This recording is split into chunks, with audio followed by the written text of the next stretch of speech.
আমরা জানতাম শেখ হাসিনার পতন হবে, তবে কবে হবে, কখন হবে, কত রক্তপাতের মধ্য দিয়ে হবে, সেটার জন্য আমরা অপেক্ষা করছিলাম, আমরা জানতাম না। যাই হোক, আমি ইদানিং কয়েকটি কথা প্রায় সবাই বলি যে যারা গণ অভ্যুত্থানের মধ্য দিয়ে যে সমস্ত ফ্যাসিস্টদের, স্বৈরশাসকদের পতন হয়, তারা কখনো আবার সেই দেশে রাষ্ট্র ক্ষমতায় ফিরে আসতে পারে না এবং সুস্থ রাজনৈতিক ধারায় টিকে থাকতে পারে না। আওয়ামী লীগও পারবে না। 1954 সালে ভোটের মাধ্যমে মুসলিম লীগের পতন হয়েছে। 1969 বাংলাদেশের এই ভূখণ্ডে, তৎকালীন পূর্ব পাকিস্তানে গণ অভ্যুত্থানের মধ্য দিয়ে আইয়ুব খানের পতন হয়েছে এবং পাকিস্তানের বিনাশ হয়েছে এবং তার সূত্র ধরে 2 বছরের মধ্যেই বাংলাদেশের স্বাধীনতা হয়েছে। 1990 সালের ছাত্র জনতার গণ অভ্যুত্থানের মধ্য দিয়ে সামরিক স্বৈরাচারের পতন হয়েছে এবং তার পরবর্তীতে এরশাদ কখনো বাংলাদেশের রাজনীতিতে দালালি ছাড়া আর কিছুই করতে পারে নাই। একইভাবে 2024-এর 5ই আগস্টের এই ভূখণ্ডে যে ছাত্র জনতার গণ অভ্যুত্থান সংগঠিত হয়েছে, সেটা দক্ষিণ এশিয়া এবং সমসাময়িক বিশ্বে সবচাইতে বড় রাজনৈতিক পট পরিবর্তনের একটি ইতিহাস। সুতরাং যদি আওয়ামী লীগ বাংলাদেশে আবার রাজনীতি করার সুযোগ পায়, তাহলে সেটা হবে আমাদেরই রাজনৈতিক কৌশলের ব্যর্থতা। ইদানিং আমি আরো একটা কথা প্রায় বলি যে আওয়ামী লীগকে শুধু সরকার রাস্তায় পুলিশ দিয়ে ঠেকালে হবে না, শুধুমাত্র আওয়ামী লীগের রাজনীতি নিষিদ্ধ চাই এরকম কিছু স্লোগান দিয়ে কিছু কিছু ছাত্র সংগঠন বললে হবে না। আওয়ামী লীগের বিরুদ্ধে মানুষ গ্রহণ করবে সেরকম রাজনৈতিক সংস্কৃতি আমাদেরকে চালু করতে হবে। কারণ সুষ্ঠু ধারার রাজনীতিকে দিয়েই অসুস্থ ধারার ফ্যাসিস্ট কলঙ্কিত রাজনীতিকে আমাদের বিতাড়িত করতে হবে, যেমন ভাবে গণ অভ্যুত্থান আওয়ামী লীগ বিতাড়িত হয়েছে।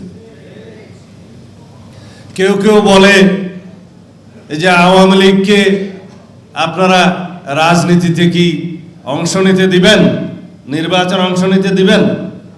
এই দুটা ভাইটাল কোয়েশ্চেন। সরকার আইন প্রণয়ন করেনি, আইন পরিবর্তনও করেনি। আওয়ামী লীগকে রাজনৈতিক দল হিসেবে বিচারের আওতায় এখনো আনেনি, আনার কোনো অবস্থাও দেখছি না, শুধু মুখে বলছি। যদি জনগণের কথা বলেন, জনগণ দুইভাবে কথা বলে। 1, জনগণ রাজপথে কথা বলে। 2, জনগণের সার্বভৌমত্ব প্রকাশ করে তাদের নির্বাচিত প্রতিনিধিদের মাধ্যমে সংসদের নির্বাচিত প্রতিনিধি পাঠিয়ে, এবং সেই নির্বাচিত প্রতিনিধিরা সার্বভৌম সেই পার্লামেন্টে তাদের সার্বভৌমত্বের পক্ষে কথা বলে, যার সার্বভৌমত্বকে নিয়ে কোনো আদালতে কোনো বিচার চলে না। সেই জন্যেই সার্বভৌম সংসদ বলা হয়।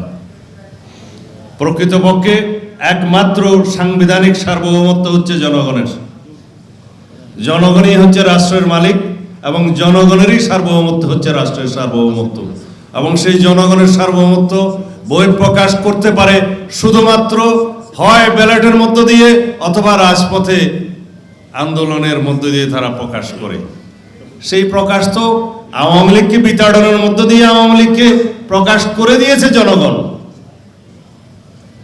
জনগণ প্রত্যাখ্যান করেছে ছাত্র জনতার গণ অভ্যুত্থানের মধ্য দিয়ে বাংলাদেশে আওয়ামী লীগের কোন রাজনীতি চলবে না। 5ই আগস্ট নির্ধারণ হয়ে গেছে যে বাংলাদেশের মানুষ আওয়ামী লীগের শাসন চায় না, রাজনীতি চায় না, আওয়ামী লীগকে বাংলাদেশের এই ভূখণ্ডে মানুষ রাজনীতি করতে দেবে না। এটা হচ্ছে একরকম বহিঃপ্রকাশ। দ্বিতীয় সিদ্ধান্ত জনগণ দেবে যদি সংসদে ভোট দেওয়ার সুযোগ পায়। মাননীয় প্রধান উপদেষ্টা বলছে ডিসেম্বরের মধ্যে তারা নির্বাচন দিতে চায়, এখনো ইনিয়ে বিনিয়ে বলছে, প্রকাশ্যে জোরালোভাবে বলছে না। কি হলো, নির্বাচন হবে না নাকি? আসছে, আচ্ছা, এখনো ইনিয়ে বিনিয়ে বলছে। তা আমি আহ্বান করব, মাননীয় প্রধান উপদেষ্টা, আপনি ইনিয়ে বিনিয়ে আর বলার প্রয়োজন নেই। বিদেশি সংবাদ সংস্থাকে আপনি সাক্ষাৎকার দিয়ে বলতে পারেন যে আমরা ডিসেম্বরের মধ্যে নির্বাচন অনুষ্ঠানের জন্য চেষ্টা করছি। তা আপনি দেশে একটা সংবাদ সম্মেলন করে কেন রোডম্যাপ দিতে পারেন না? আপনি তো দেশে একটা সংবাদ সম্মেলন করে অফিসিয়ালি বলতে পারেন যে আমি এই তারিখের মধ্যে নির্বাচন অনুষ্ঠানের জন্য রোডম্যাপ ঘোষণা করছি। যদি আপনাদের সৎ উদ্দেশ্য থাকে, আশা করি সেই কাজটা করবেন। বাকি যে সংস্কার কমিশনগুলোর রিপোর্ট আমাদেরকে দিয়েছেন, সেগুলোর উপরে আমরা আপনাদের সাথে আলোচনা করব। আপনারা বলছেন জাতীয় ঐক্যমত্য কমিশন আপনার নেতৃত্বে হয়েছে, ওখানে আমরা যাব, একবার গিয়েছি, সেটা চলতে থাকবে। এই কাজ তো বন্ধ হবে না। সংস্কার ৩১ দফা আমরা প্রদান করেছি ২০২৩ সালে বিএনপির পক্ষ থেকে আমাদের ভারপ্রাপ্ত চেয়ারম্যান জনাব তারেক রহমান। সেই সংস্কারের সাথে আপনাদের সংস্কার প্রস্তাবের খুব একটা বেশি অমিল নেই, কিন্তু যে সমস্ত বিষয়ে অমিল আছে সেগুলো নিয়ে কথা বলবো। বাট তাতে আপনি নির্বাচনের রোডম্যাপ ঘোষণার জন্য অপেক্ষা করতে হবে সে তো মনে হয় না। যদি আপনারা কাউকে সময় দিতে চান, কাউকে অর্গানাইজ হতে দিতে চান, বা অন্য কোনো উদ্দেশ্য থাকে, সেটা অন্য কথা।